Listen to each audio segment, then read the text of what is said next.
What I talk about there is the difference between content, which is what we're talking about at the top line, and context is the emotion that's running under the surface. Welcome to a brand new episode of the M&A Mastermind podcast presented by Cornerstone International Alliance. I'm your host, Nick Olsen. On this show, I get the opportunity to talk with the brightest minds in lower middle market M&A. Together, we discuss industry intelligence, deal management, shared successes, specialized expertise, and much more. If you serve the small to medium-sized business owner, this show will offer you tactics and insights you can use and implement now to become a master in M&A. Hello, everybody. Welcome to a brand new episode of the M&A Mastermind podcast. I have a great guest here today. She is known in the industry as the seller whisperer. She's a former lawyer, mental health professional, and business owner who made her abrupt, unprepared exit from her company and experience that now fuels her life's work. She is the author of The Seller's Journey, a business fable about navigating the emotional obstacles to selling your business. She's a keynote speaker who talks about the psychology of business owners and how it makes it easier when it's time to let go. Denise provides advanced training to advisors at some of the world's largest financial institutions, law firms, and accounting firms.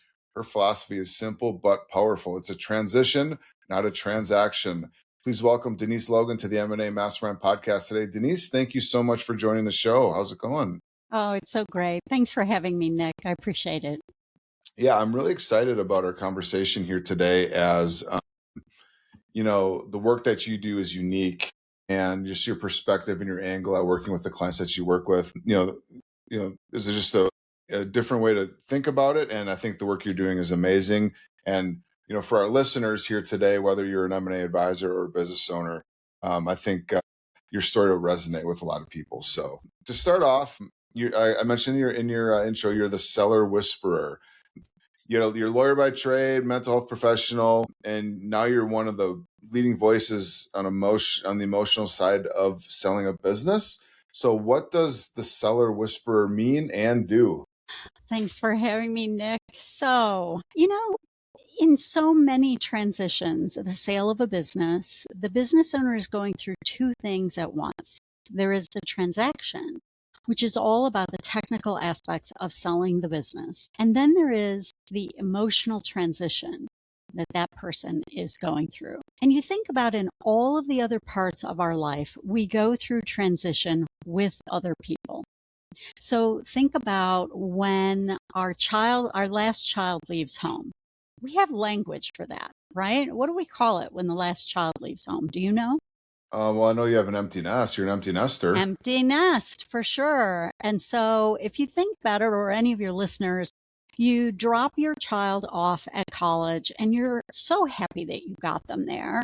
But then you come home and you're setting the dinner table and you have 3 plates when you should only have 2.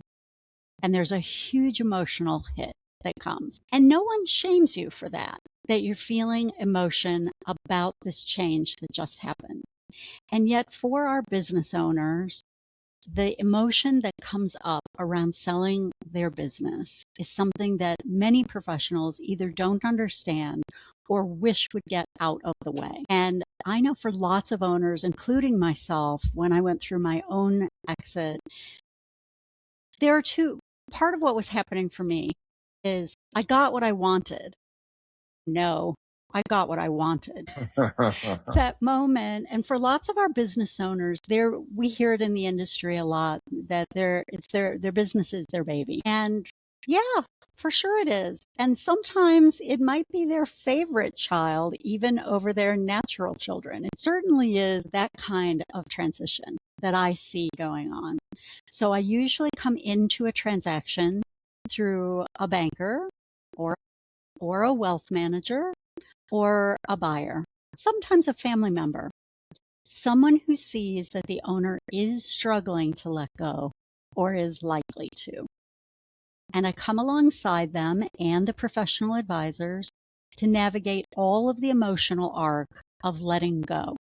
So when is that? So let's take an M&A advisor who talks to a business owner, for example, and they're trying to understand, is the business ready? The numbers make sense, but are they mentally and emotionally ready. Is that the point that, you would bring in someone like yourself to talk to the business owner and to understand what that looks like? For sure. And this is probably true for you as well, Nick. There's where we come in and where we should come in. And those Right. might be wholly unrelated to each other. So Mhm. sometimes I will come in early, sometimes even before an owner has met their M&A team. Someone has said, I think this owner might struggle to let go. Sometimes I come in because we're in the middle of a transaction and the owner has stopped talking to anyone, and then I come in. Sometimes I will come in after the owner has exited, but they are not thriving on the other side of the sale. So it might be that they're struggling with an earnout, or they are really in a funk after selling their business. And I'm happy to give you a couple of examples of each of those places if that would be useful. Yeah, I mean, what I'm thinking, I would love an example because it's always good to learn through that. But you do hear a lot of stories about, and I love the example of, you're in the middle of a transaction and the business owner just shuts off or is just different, or you just know something's off. Yeah. Maybe I'll Because give you an example there from let's do it. that middle point. Let's do it. So, and what I would say to anyone listening is don't get hung up on the industry or the deal size. The emotional arc that an owner is going through is exactly the same, no matter what industry, no matter what size of deal. But this deal I'm going to tell you about is an $85 million manufacturing company. 8 weeks before closing, the seller suddenly announced that he would not take a penny less than 9 times EBITDA, which is great, except his deal was at 6.2. And so that's a little bit of a delta to bridge. And he had reached a frustration point where he stopped talking to his investment banker. He was no longer talking to the lawyer. So I got a call from the banker who said to me, I think my client went crazy. I said, yeah, it sounds like it. Let's see if we can figure out what scared him and what hidey hole he went into. Can I coax him out and get him back on track? So what I learned was that this owner's original plan was to sell the business, buy a sailboat, and sail around the globe. You can get a pretty good boat for 85 million bucks. So Mhm. this is probably not about the money. Then I discover that 2 weeks before he asked for this financial unicorn, his wife said, I'm not doing that. I do not want to be stuck in a boat with you far away from my grandkids. I'm not doing that. Can we agree, Nick, that no owner in that situation is coming back to the deal team and saying the deal is off because my wife won't let me do what I want to do? Not going to admit that.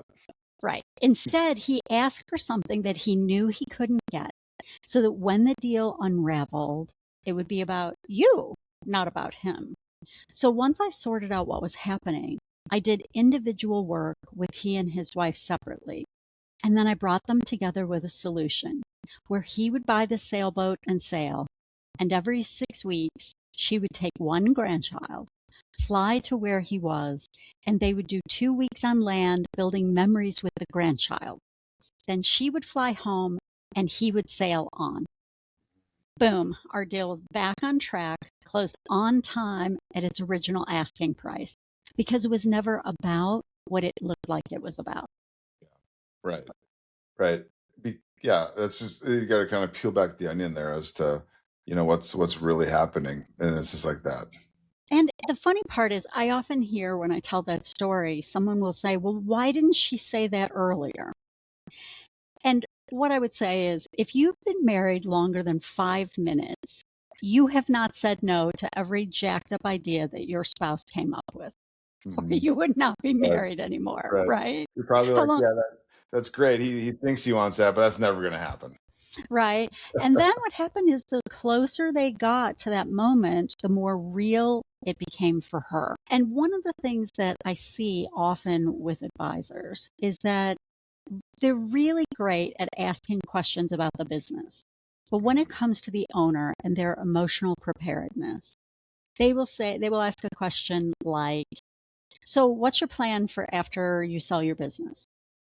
And for the owner, they don't have a plan.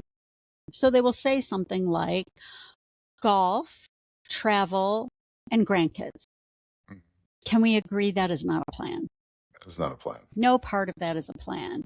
But often the owner has been so busy focusing on their business that there is only a nebulous concept of what it could be like after I sell my business.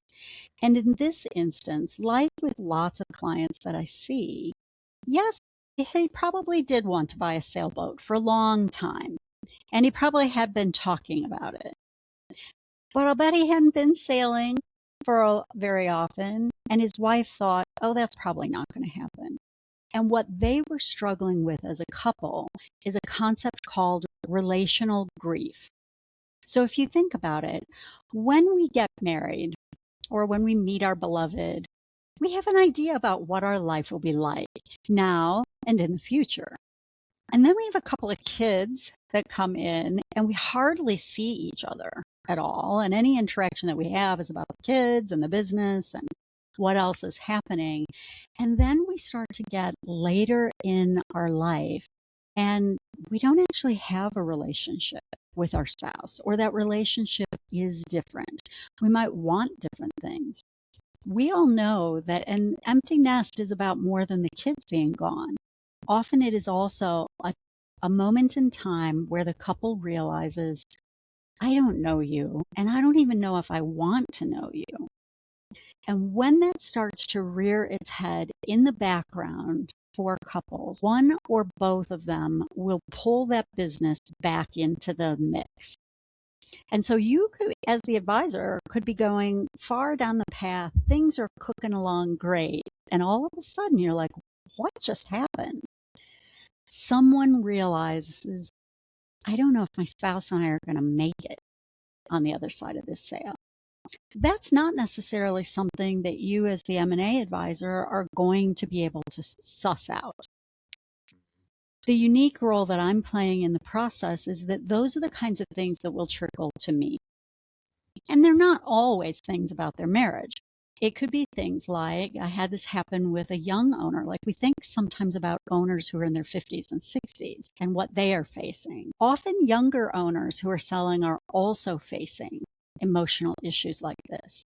36-year-old software company owner, he was set to net $16 million on the other side of his sale, which is a pretty good piece of change for that time in his life. And he said, who am I going to hang out with? All my buddies have jobs. Yeah. And unfortunately, we had a less EQ tolerant advisor in that conversation, because he said, dude, you could buy friends with $16 million. And I thought, no, that was in your outside voice where we could hear it. Yeah, I was going to say, I can imagine what's going through your mind as you heard that.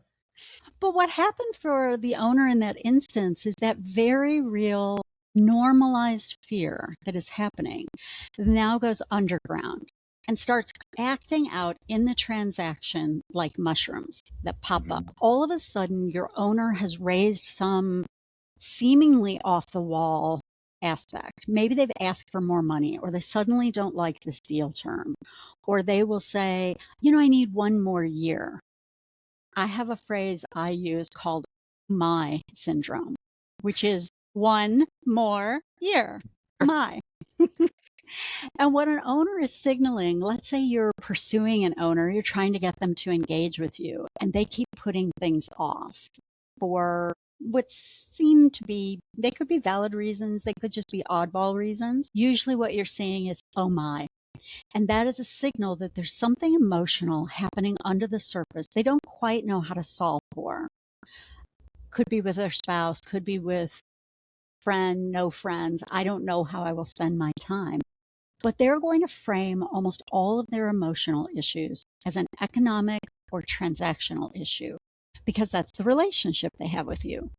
The relationship they are going to have with me is talking about the other things that are going on. And then my role in the process is to help them find actual solutions for that and to help the advisors understand what's happening. Well, I will never share directly what's happening with an owner. I will help them to be able to communicate to you what it is that's keeping them stuck. Are there anything, tips, tricks, or, you know, exercises that the advisor can do to see what might be going on, Yeah. internally that maybe the business owner doesn't even know at the time? But A lot I of would, times owners don't know.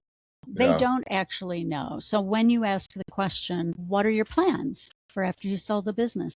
They may articulate a plan. They may say, I don't know. I'll figure that out. One of the things that I see that typically advisors, I'm going to say, fall down on. I'll give you an example. I was at a conference and someone came up to me afterwards and was talking about a deal that fell apart. And he said it was a father and son owned this business, and the father was not all that active in the business. So the M&A advisor was dealing primarily with the son. And he had said to the son, is your dad ready to sell? And the son said, oh, yeah, no problem. We're good there. And so, no surprise to me, and perhaps not to anyone listening, they get very close to the end, and all of a sudden the dad does have a problem. He doesn't want to sell, or the money isn't right, or. And the advisor said to me, I don't understand what happened. And I said to him, well, did you spend much time with the dad? And he said, well, no, the son told me he was good. So here was my reply.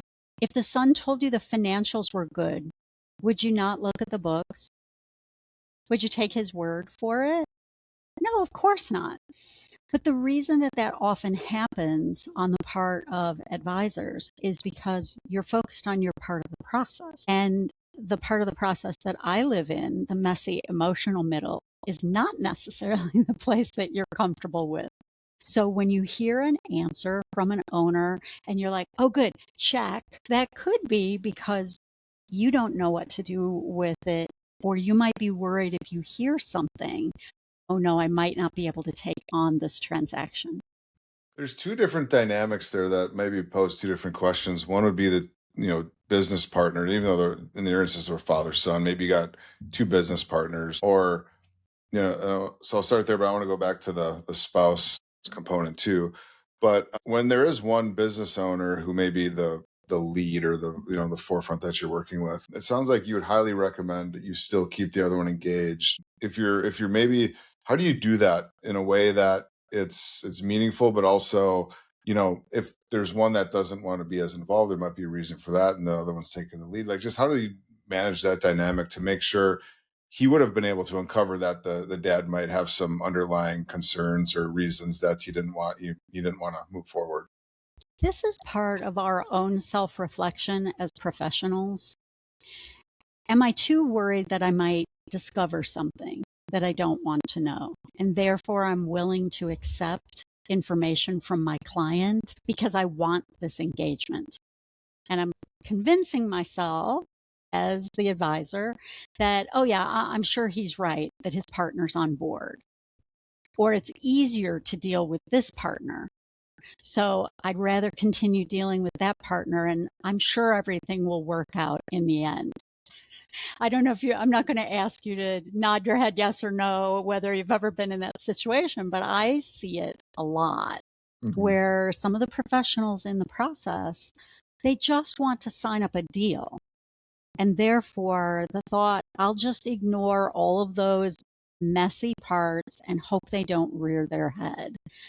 I think that's a part about being self aware enough as professionals to know, does it make sense for me to take this transaction given the things that I see or the resistance of an owner?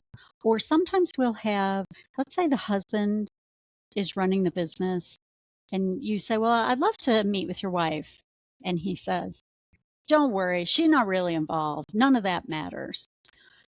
That could be true, but for anyone who's listening to this right now, she has a voice that's happening in this, whether you're hearing it or not. And it might be happening total undercurrent. I'll give you another example. This was a client in Denver, very close to the end of the transaction, and some crazy started churning up. And I said to the deal team, yeah, this is not from him. He was the business owner. This is from home.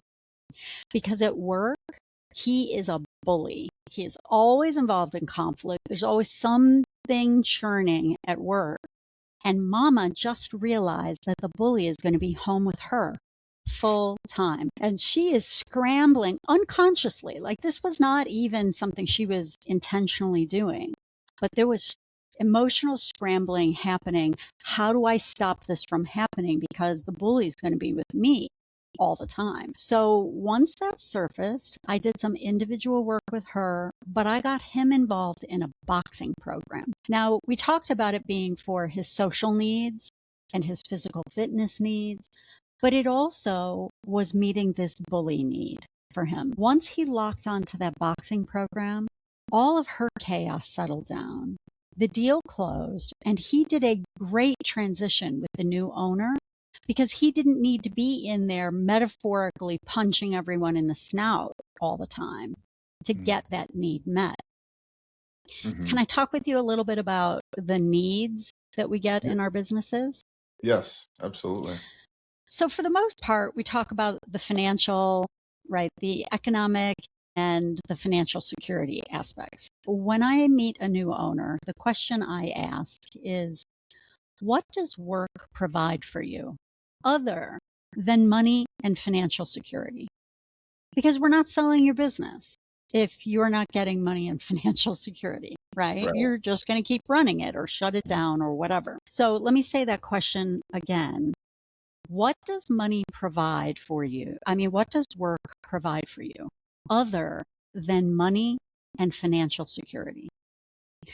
And often the answer that I hear from owners is like, what else is there?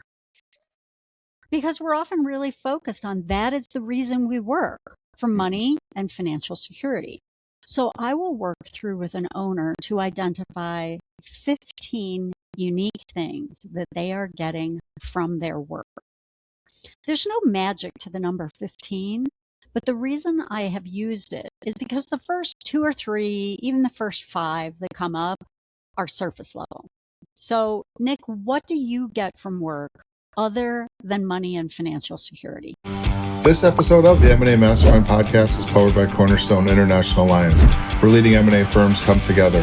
As part of this international network, you get access to global opportunities, over 200 M&A experts, enhanced collaboration and knowledge sharing, and some of the best M&A tools and resources available, all to help you take your firm to the next level. Ready to join this exclusive network? Visit cornerstoneia.com/new member today. One thing for me is just the camaraderie with the people you work with. Friendship, right? What else? You know, the fulfillment of helping people out. Yeah. And I'll tell you some of the ones that I hear. And for anyone who's listening, you should ask yourself these questions. And then I'll tell you how to ask your owner this. But I hear things like structure to my day, to my week, to my year. It's also things like a place to go, right? During COVID, didn't we all want to get out of the house? Well, guess what? Your spouse wanted you to get out of the house too. It's also things like friendship, like Nick said. It's also intellectual stimulation, the thrill of the chase or the thrill of the kill, if there's any sales related part. Those are some pretty early ones that I will hear. But then we start getting into the tougher ones. Things like, I am the wisdom keeper at my business, right? The business owner is often the person who knows everything about their business, and they are used to people coming to them and valuing their wisdom. I don't know about in your house, but the people who live in my house do not necessarily value my wisdom the way that people in the outside world do. But it's also things like power. At work, when I say I want something done, it happens. Again, the people in my house do not seem to think that because I said I want something done, that it should happen. That is true for our owners too. So we start getting into some of the messier parts of what they get from work. I was involved in a family business transition from the father to 3 sons. And in a session, the sons were like, Dad, when are you going to let go? Mom's been waiting to travel with you for 35 years, and you keep using the business as an excuse. He stormed out of the meeting. That was more work for me to be doing with him over Thanks, there. guys. But first, I said to the sons, does your dad like to travel? They said, no, he's like a crazy homebody. He never wants to go anywhere.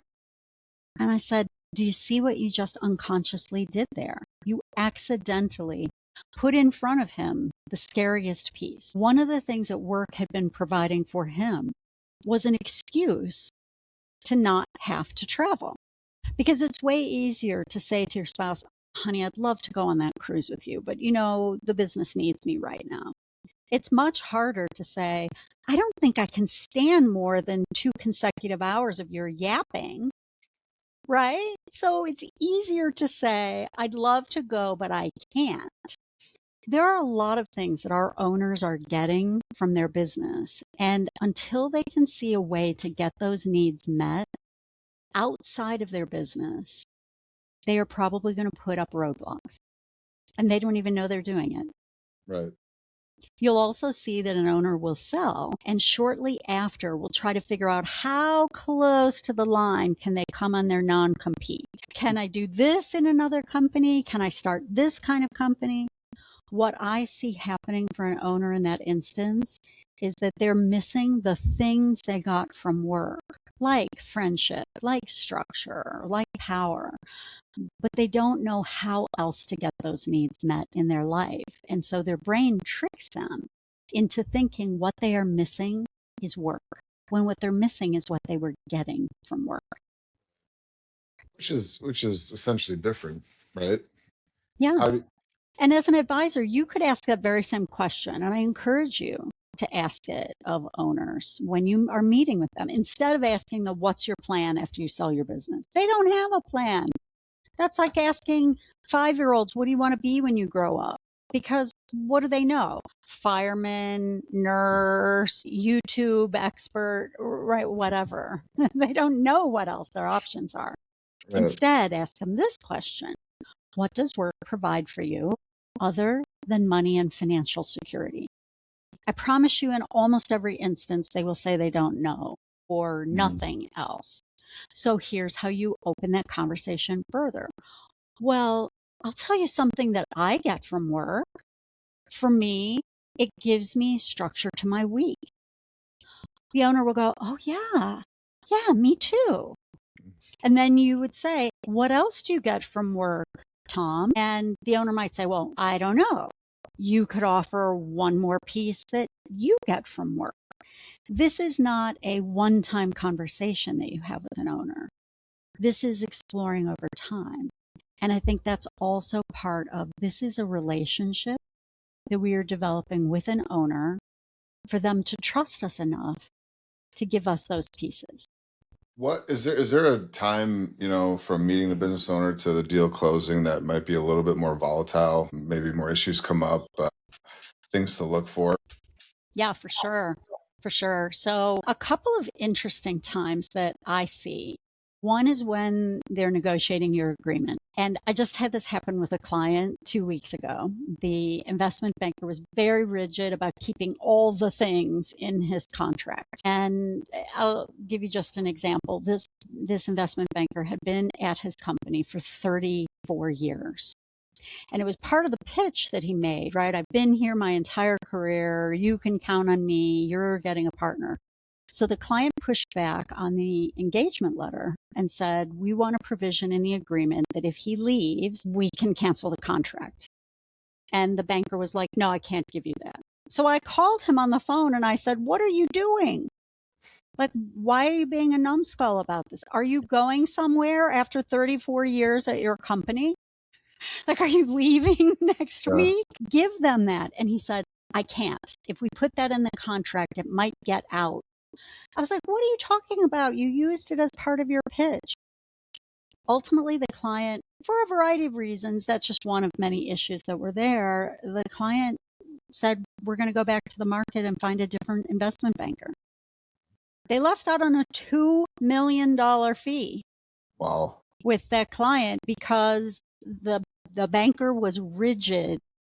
This is what I will tell you what the client needed to see is that instead of just negotiating hard with me, will you negotiate hard for me?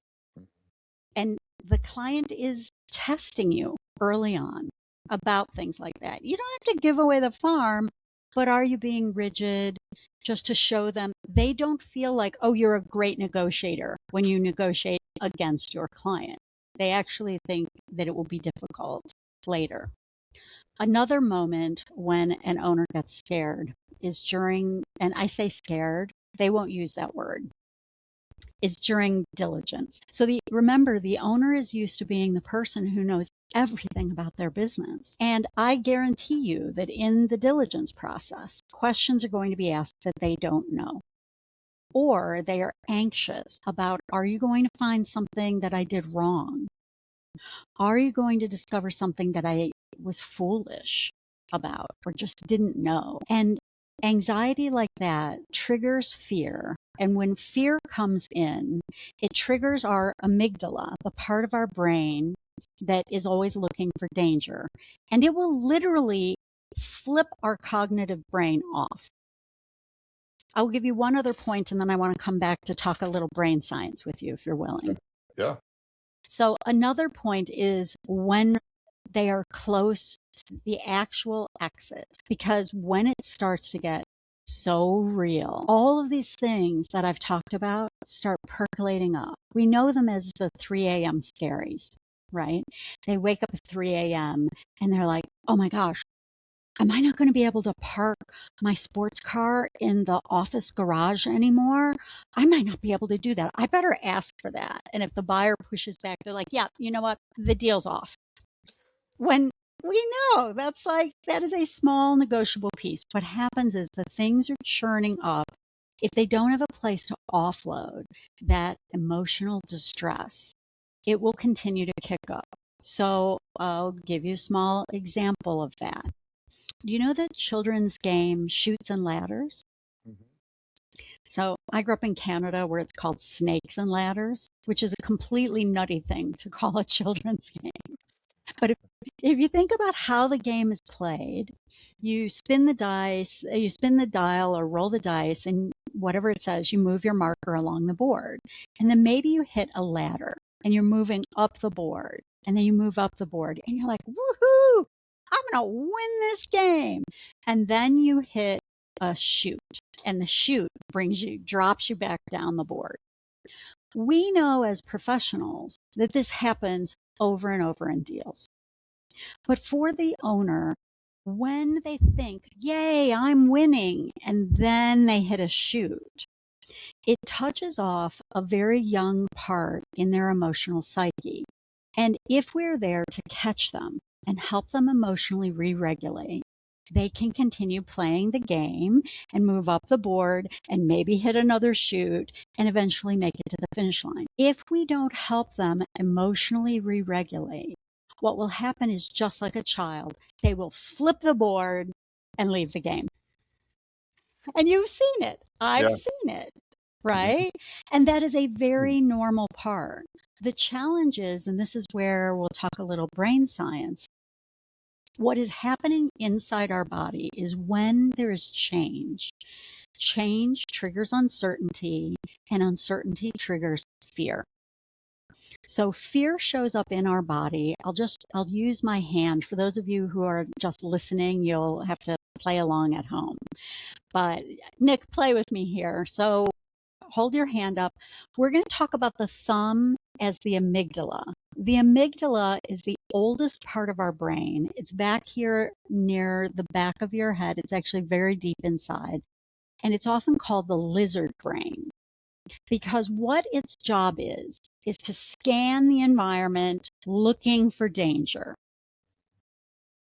The amygdala, also another part of our brain, is called the prefrontal cortex. That's here. It's our thinking brain. So take your hand, bring your thumb across your palm, and bring your fingers over the top to make like a little fist. A client of mine calls this a girly fist because all you men know not to have your thumb inside your fist. But what we have done is create a visual representation of our brain. The amygdala is safely tucked in And our thinking brain, the fingers over the front, are holding it tightly in place. Now, Nick, move your thumb around inside that fist. What do you notice? Very much. Doesn't move very much.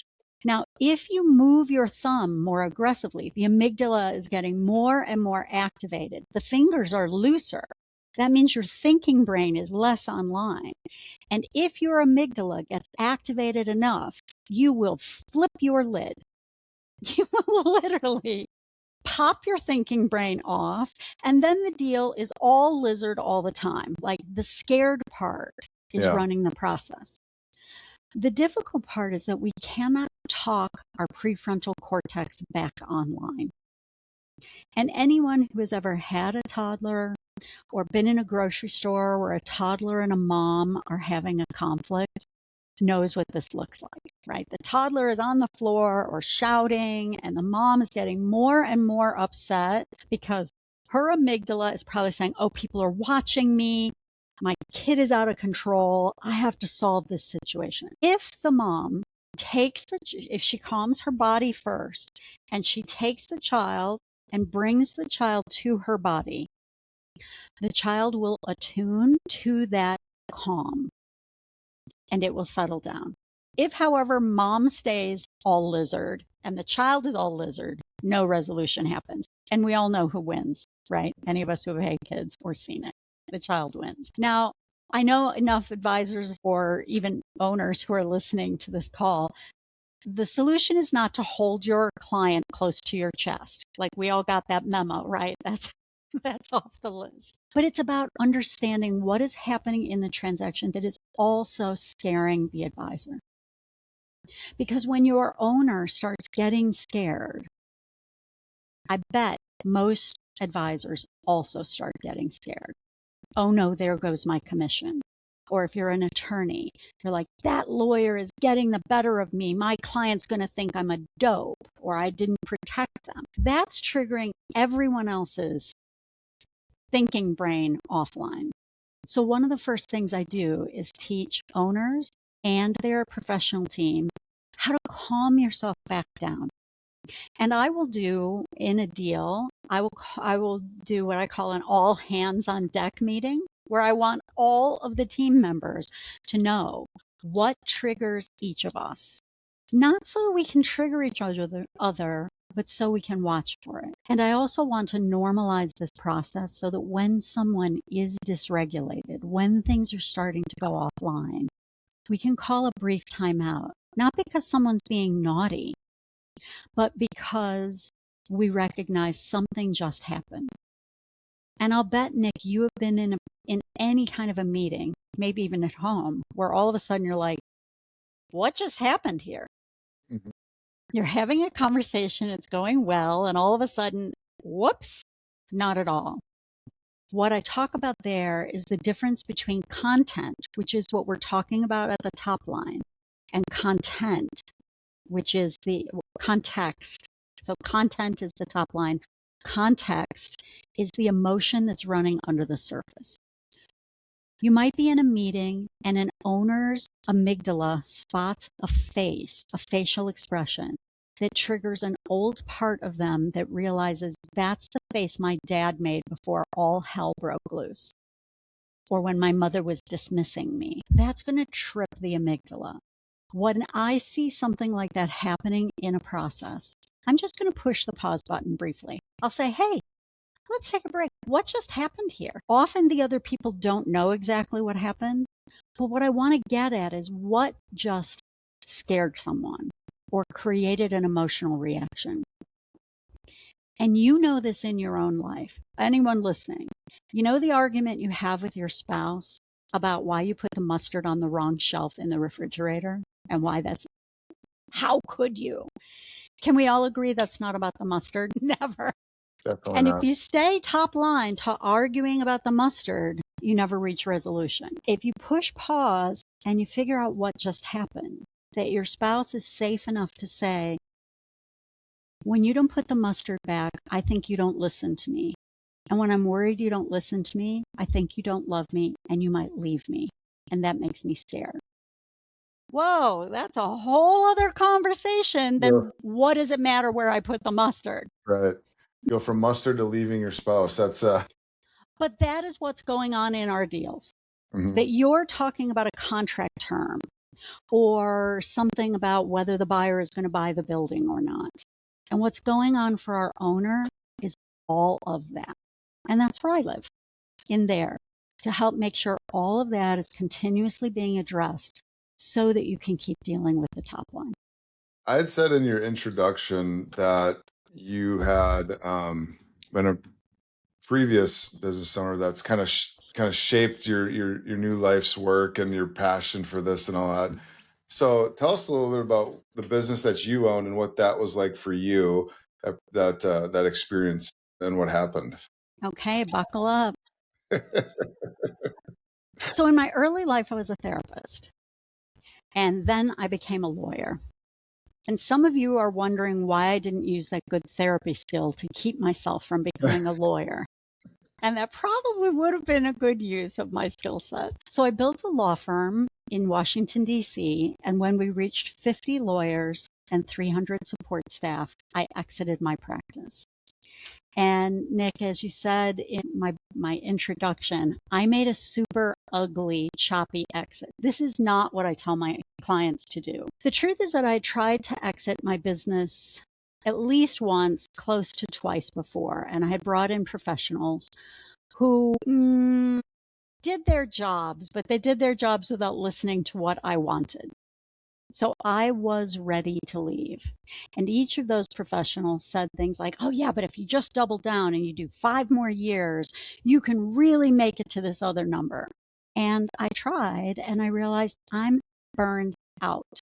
I waited too long to exit my business. And so I did a super ugly exit. All right. Everybody lean in. You're going to hear the truth. What I often tell out there is what I call my sanitized version, that I exited my business and bought a motorhome and ran off. And that is true.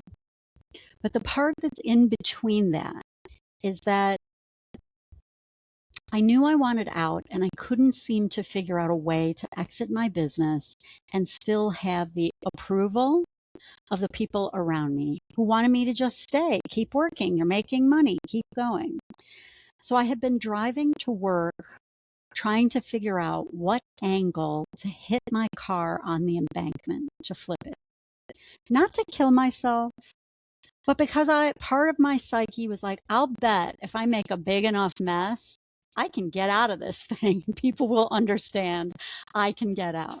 Well, here's where the good therapist part of myself kicked in. And I was like, girl, you don't need to flip your car. You can just stop caring about what other people have to say about the decision you're making to leave. But at that point, I decided I was not going to add an advisor into my process. I was going to do it myself. So, owners who are listening, dumb move. Here's what I did. I called my 3 largest competitors and I told them I was talking to all 3 of them and whoever could make the best deal.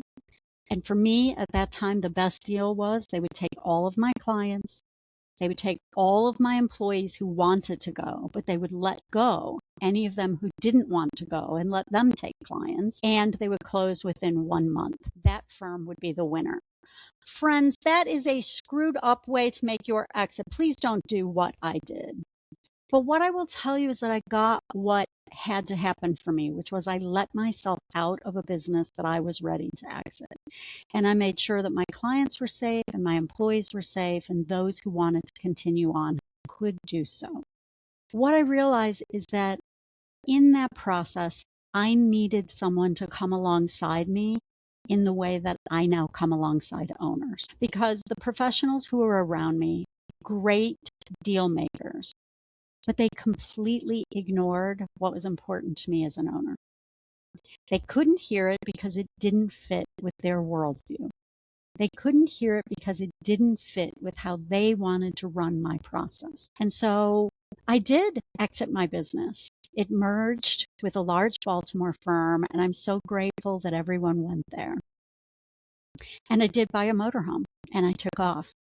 And I thought it would be for 6 months, and it turned into 5 years, where I traveled all over North and Central America.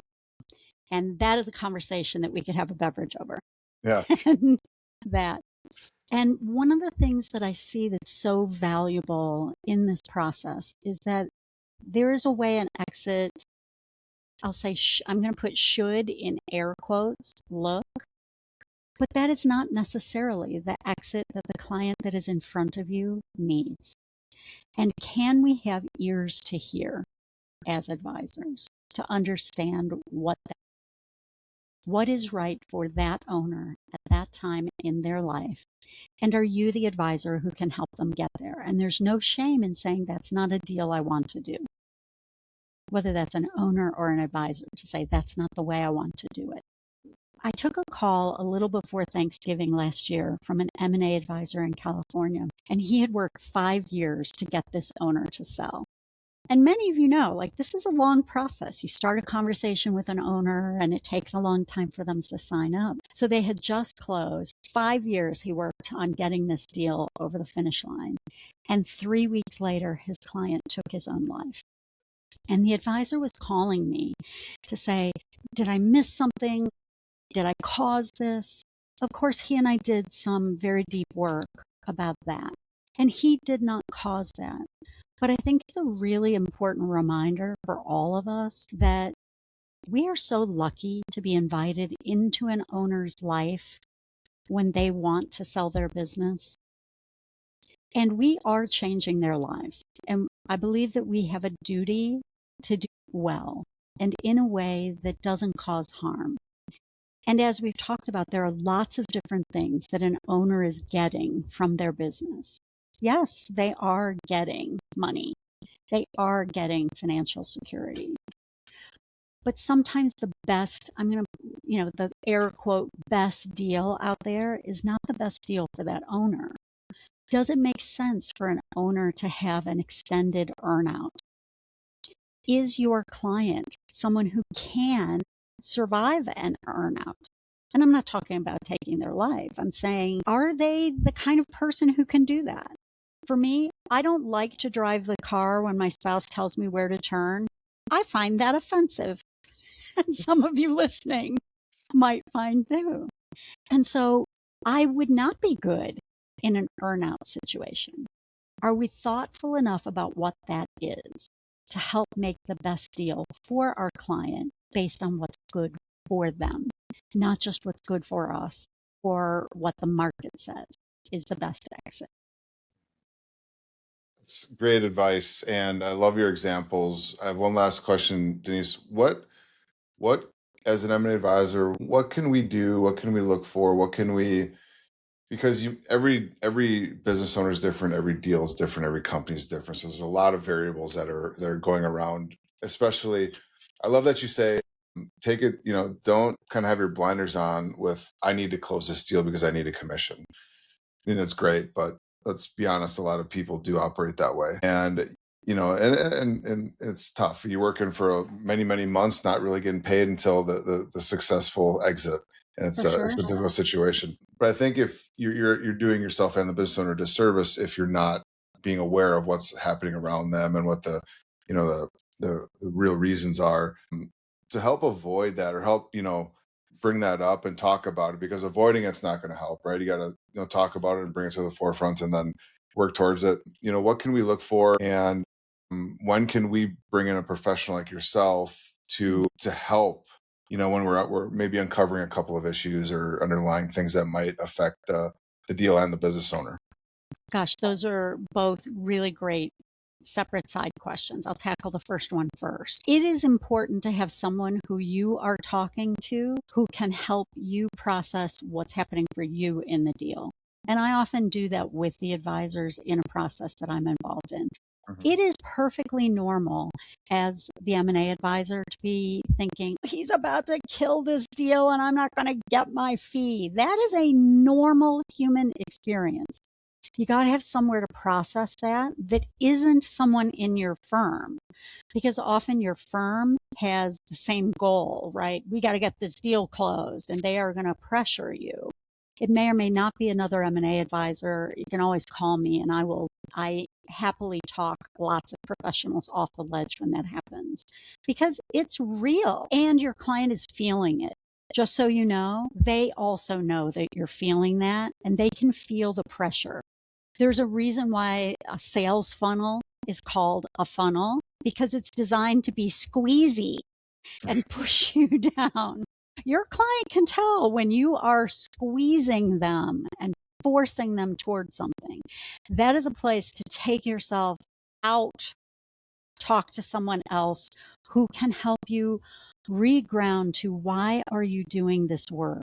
Yes, it is because you get paid, but if that's the only reason you're in this business, it's the wrong business to be in. And help you come back to grounding. So that is about that piece. I will tell you there's something that you might see also that happens in deals. The closer you get to the end, the more likely the owner is going to fight with you about your fee. Yes? Have you Yeah. seen it? Probably everyone on the It's call. getting real. Yeah. You Yep. agreed to it early And on. yes, and the weird part that's happening there, we see it happen with our children. It is a form of separation anxiety. Think about how intensely we are working with that client through the process. You know, wooing them to become a client, then high intensity. And the closer we get to the end, unconsciously, the owner starts to realize, wait a minute, you're not my pal. This is all about closing a deal for you, isn't it? You're not going to be calling me on the phone and inviting me to go golfing. Wait a minute. And they start to realize, I'm going to miss you. I'm going to miss all of the people who are in there. But they often feel weird. They're not going to say that to you. They'll say it to me. And so they are doing something that we watch our children do. It's called spoiling the nest. Any of you who have had kids that go off to college or go off into their life, the closer they get to that, they start to act like little monsters in your house. They're doing all these things that tick you off so that when you drop them at college and they get out of the car, they're like, yeah, I'm not coming home for Thanksgiving. And you go, good. Don't come home for Thanksgiving. It allows separation from a place of upset instead of separation from a place that feels like pain or sadness.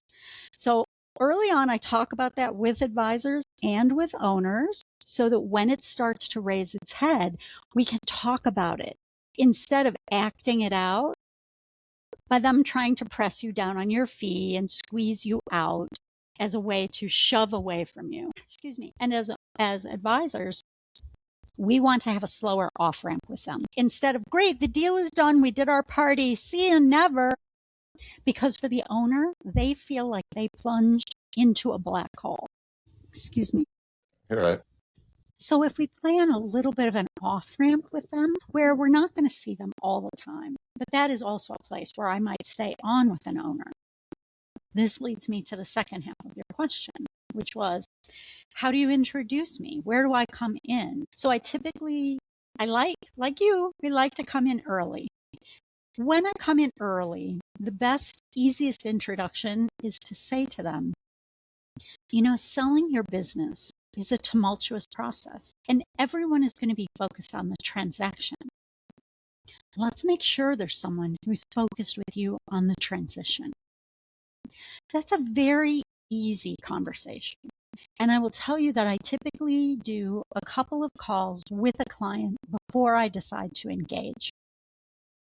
And the reason for that is, number one, I am too old to drag a goat with a rope around its neck to the finish line. But also, I don't want you to be involved in a process where I don't think the owner is actually ready or able to complete. Now, the question is, can you hear that as an advisor if I tell you that? And that is separate work.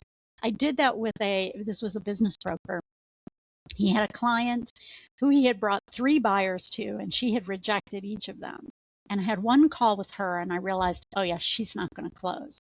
So I called him back, and I said, yeah, your client fancies herself to be a master blackjack player, and you are her mark.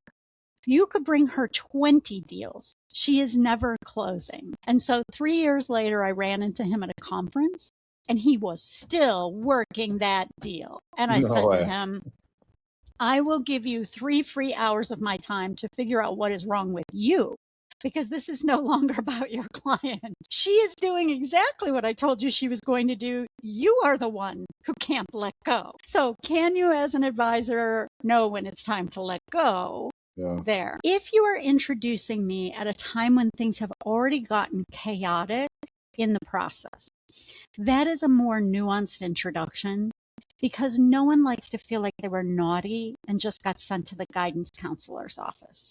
And that is an introduction that I would talk through with you or anyone who needs that. Or sometimes you might see that an owner has exited and they are struggling on the other side. And that is also a time when I can provide support to an owner to land safely into what is a very changed landscape for their life. The fact they got a big sack of cash does not mean that they are going to land well. And it is a major psychological change that deserves support. Great answer. I love that. And I think don't ignore the fact that there are going to be a lot of emotions. I'm sure if you're an experienced M&A advisor, you've gone through them with your clients, and take it head on. It's going to be better. If you're all going to be better for it, don't avoid it, I think is another thing that some tend to do, and like, oh, it'll be fine. It'll work itself out. And largely, And recognize that I often hear advisors say they're so emotional. Yes, they are. This is the biggest change. And the fact that they have invited you in with them in the most precious thing in their life, other than their wife and children, that is an honor. And me personally, I consider that to be a sacred responsibility, that they have allowed us in to support them through the biggest change in their adult professional life. Absolutely. And yeah, we all take that very seriously, and you got a privilege to be able to do that. And I love how you said that. Denise, this has been amazing. Thank you so much for joining the show. I want to give you a chance to talk a little bit about your book, The Seller's Journey: A Business Fable About Navigating the Emotional Obstacles to Selling Your Business. Tell us a little bit about your book and where everybody can get their hands on that. Yeah, thanks so much, Nick. So the book, The Seller's Journey, is written as a business fable. It's the story of an owner 1 year after he exits his business. And he goes on a trip across Glacier National Park with his M&A advisor, his attorney, his wealth manager, and the buyer who bought his company. Right now, you might be thinking it's a murder mystery, but it is set in this tone. As they cross the glacier, they relate the physical obstacles they're facing to the emotional obstacles he faced in letting go of his business. It is written in such a way that it allows an owner to see how important it is to choose the right team and what that right team looks like. It looks like people who understand that you are on a journey together. And I certainly will not spoil what happens in the book, but it's available on all the platforms. But you can also buy it directly from my website. If that's something as an advisor you want to give to an owner, you can purchase it on my website and then just drop me a note and I will autograph it for your client. Yeah. What is that website? Sorry, the website is Denise Logan. And for sure, any of you who are listening, if this triggered something up for you just want to talk about, reach out to me. Email is Denise Logan. I'm always happy to have a conversation with you. The truth is, I'm only one person. So if I can help you pull your deal back on track and you don't need me, that is a win for all of us. So if you're struggling with a deal, something you're not sure what to do, just ping me and I'll happily give you, a hand on how you can try to get it back on track. And hopefully you'll do that without even needing me. If you're an owner or the family member of an owner and you're thinking, gosh, I don't know how I'm going to let go, just reach out. I'm always happy to have a chat and see if I'm the right fit for you. Amazing. That's very generous of you. And we'll put all those links in the show notes. So check that out and make sure to get Denise's book and reach out and just have a conversation about the great work that we're all doing for the business owner. So Denise, thank you so much for joining the show. One of my favorite conversations I've had, and truly valuable and beneficial and great tidbits that we all can take and to better serve our clients. So thank you. Thanks. I enjoyed it so much, Nick. That's all we have for this episode of the M&A Mastermind podcast. Make sure to like, share, and comment on this episode. Pass on to anybody you think might benefit here from our conversation. You can find all of our episodes at cornerstoneia.com/podcast. Make sure to tune in every Thursday for a brand new episode. Until next time, everybody, take care. Thank you for joining us on this episode of the M&A Mastermind podcast, and a special thank you to our presenting sponsor, Cornerstone International Alliance. If you enjoyed today's discussion, don't forget to like, share, and comment. We'd love to hear your thoughts. Make sure you hit that subscribe button so you never miss an episode. We'll be back next week with more insights, strategies, and real-life experiences to help you take your M&A game to the next level.